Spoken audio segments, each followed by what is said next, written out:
सूरतिया ओकर लगई बड़ी माया के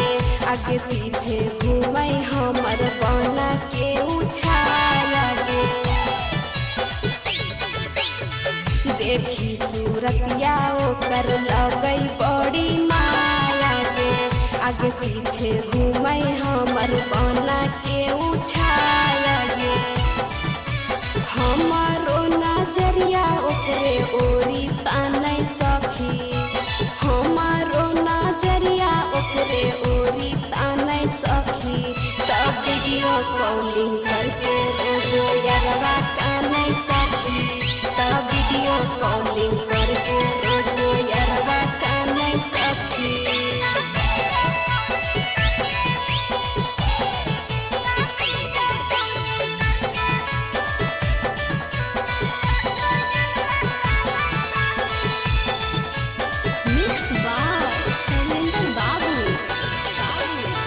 लालचित अकेला के हम कैसे समझाइएगे छोड़ के ससुरवा कैसे मिले हम जाइएगे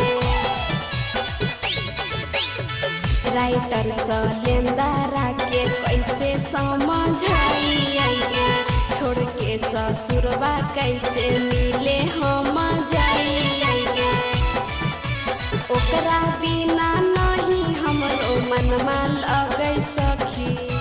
ओकरा बिना नहीं हमर मनमा लगै सखी